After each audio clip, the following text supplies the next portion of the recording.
The chair should have been empty. That's what terrified me. Not the fact that Ryan was there, not the fact that Noah had invited him, not even the fact that both men were sitting at the same table. It was the empty chair between us. Because the moment I saw it, I knew my husband had planned something. And deep down, I think Ryan knew it too. The dinner was supposed to celebrate Noah's promotion. A private room, close friends, family, a nice restaurant downtown. Nothing unusual, nothing threatening. At least that's what I believed. My affair with Ryan had been going on for 13 months. Long enough that I stopped feeling afraid. Long enough that deception felt routine. That's the phase people don't talk about. The dangerous phase. Not when you're worried about getting caught. When you're convinced you won't. Ryan and I worked together on regional development projects. The affair started during travel. Hotels, conferences, late-night dinners. The usual story. One bad decision turned into a second. Then a third. Then eventually an entirely separate life. And somehow, through all of it, Noah never seemed suspicious. No accusations, no phone checks, no confrontations. If anything, he seemed calmer, more patient, less emotional. At the time, I interpreted that as trust. Now I understand it was acceptance. The acceptance that comes after someone already knows the truth. The dinner took place on a Thursday evening. 20 guests, family, coworkers, friends. Ryan arrived a few minutes after we did. Noah greeted him warmly, shook his hand, offered him a drink, made introductions. Everything seemed normal. Too normal. That feeling settled into my stomach immediately. Then we entered the private dining room, and I saw the seating arrangement. My chair, Ryan's chair, Noah's chair. In that order. Ryan directly between us. My pulse immediately doubled. There had to be a mistake. Surely there was. No. But when I looked around, every place card had been printed professionally. No mistakes, no accidents. Noah noticed me staring, then smiled. Something wrong? I forced a laugh. No. Lie. Everything was wrong. Dinner began. Conversation flowed. Wine was poured. People laughed. But all I could think about was the man sitting between my husband and me. The symbolism felt impossible to ignore. At one point, Ryan even shifted uncomfortably in his seat. Good, because I was uncomfortable too. Noah seemed perfectly relaxed. That scared me more than anything. The calmer he became, the more dangerous the evening felt. Halfway through dinner, one of Noah's coworkers made a joke. Funny seating arrangement. Several people laughed. Noah smiled. I thought it made sense. My stomach dropped. Ryan stared at his plate. Nobody else understood. Yet. Then Noah added, after all, he spends enough time between us already. Silence. Tiny at first, but noticeable. The room shifted. People looked up, trying to understand, trying to decide whether that had been a joke. Noah took a sip of wine. Ryan stopped moving entirely. I felt heat crawling up my neck. Noah continued talking with everyone as if nothing unusual had happened, which somehow made it worse.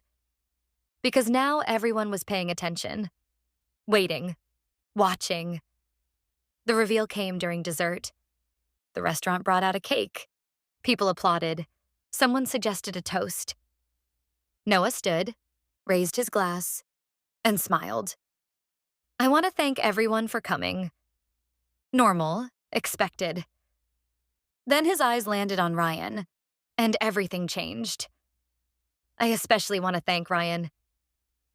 The room quieted. Ryan looked trapped. Good. Because trapped was exactly what he was. Noah continued.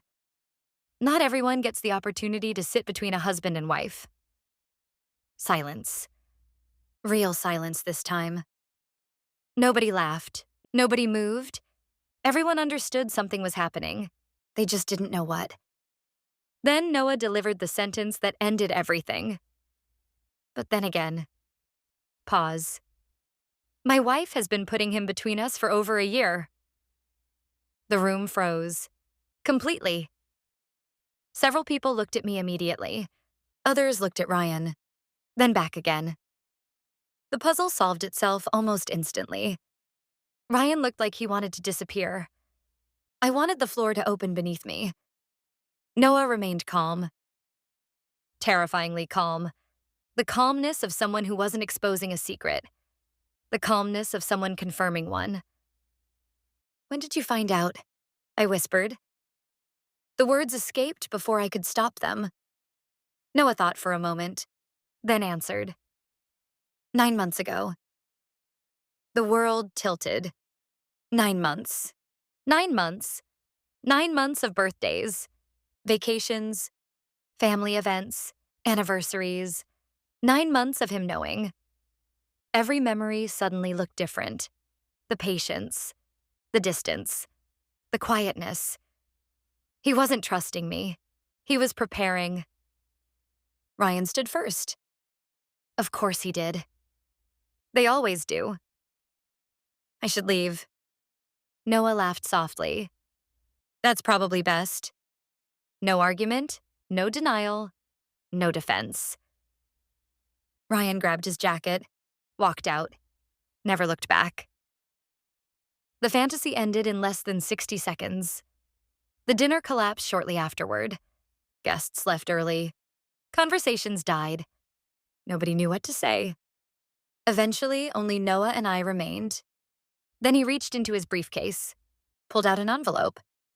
Divorce papers, already signed, already prepared, already waiting. And once again, I realized something awful. This wasn't revenge. Revenge is emotional. This felt finished, like a project reaching completion. Months later, after the divorce was finalized, I asked him why he chose that seating arrangement. Why put Ryan between us? Why make him sit there? Noah thought for a long moment, then answered quietly. Because that's where he'd been sitting for over a year. I couldn't respond. Because he was right. Not physically, emotionally, mentally, in every way that mattered. I still think about that chair sometimes. The place card, the silence, the toast. But the worst part wasn't being exposed. It wasn't the divorce. It wasn't even watching Ryan leave. It was realizing my husband had already spent 9 months mourning the marriage while I was still pretending it could survive. And by the time he asked my affair partner to sit between us, he was simply making visible what had been true all along.